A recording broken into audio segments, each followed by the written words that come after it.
নমস্কাৰ শিক্ষাগুৰু ছাৰ বাইদেউসকল আপোনালোকে নিশ্চয় থাম্বনেল দেখি গমে পাই গৈছে যে আজি আমাৰ অসম চৰকাৰৰ অধীনত যিসমূহ কৰ্মচাৰী আছে প্ৰতিজন কৰ্মচাৰীসকলৰ দৰমহা বৃদ্ধি পাইছে তো গতিকে ছাৰ বাইদেউসকল মই এইটো ক'ব বিচাৰিছোঁ যে দৰমহা কিমান শতাংশ বৃদ্ধি পাইছে বা কি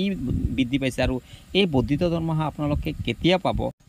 আজি এই ভিডিঅ'টোৰ যোগেদি আপোনালোকক সম্পূৰ্ণ কথাখিনি ষ্টেপ বাই ষ্টেপ ক'বলৈ আপোনালোকক যত্ন কৰিম নমস্কাৰ আপোনালোক সকলোকে মোৰ টিচাৰ্ছ গাইড MD চেনেলটোলৈ স্বাগতম জনাইছোঁ ছাৰ বাইদেউসকল আশা কৰিছোঁ আপোনালোকে ভিডিঅ'টো সম্পূৰ্ণ শেষলৈকে চাব আৰু যদি আপোনালোকে চেনেলটোত নতুনকৈ আহিছে তেন্তে চেনেলটো ছাবস্ক্ৰাইব কৰি দিব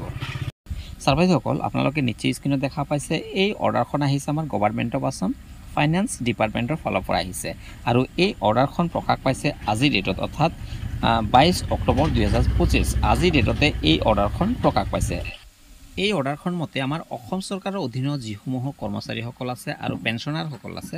এই কৰ্মচাৰীসকল আৰু পেঞ্চনাৰীসকলৰ যি ডিএ তথা ডিয়াৰনেছ এলাউন্স বা ডিয়াৰনেছ ৰিলিফ যি আছে ইয়াত 3% ইনক্ৰিজ কৰা হৈছে অৰ্থাৎ যি আমাৰ বৰ্তমান 55% ডিয়াৰনেছ এলাউন্স আছে এই 55%ৰ পৰা 3% ইনক্ৰিজ কৰি বৰ্তমান 58% কৰা হৈছে আৰু ইয়া ইফেক্ট হ'ব 1 জুলাই 2025ৰ পৰা ইয়া কাৰ্যকৰী কৰা হ'ব আৰু এই বৰ্ধিত যি আমাৰ ডিএখিনি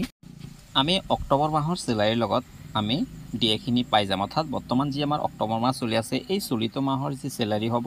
এই চেলাৰীৰ সময়তে আমি 58% ডিএ এড হৈ আমি চেলাৰীটো পাম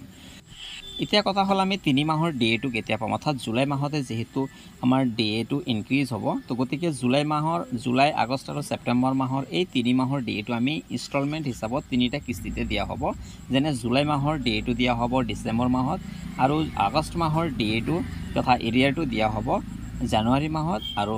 আপোনাৰ ছেপ্টেম্বৰ মাহৰ যি ডিএ এৰিয়াৰ থাকিব সেয়া হ'ব আপোনাৰ ফেব্ৰুৱাৰী মাহতে দিয়া হ'ব তো ছাৰ বাইদেউসকল আজিৰ ভিডিঅ'টো ইয়াতে সমাপ্ত কৰিছোঁ আপোনালোকে এনেধৰণৰ ভিডিঅ'বোৰ পাবলৈ চেনেলটো ছাবস্ক্ৰাইব কৰি লওক ভিডিঅ'টো সম্পূৰ্ণ চোৱাৰ বাবে ধন্যবাদ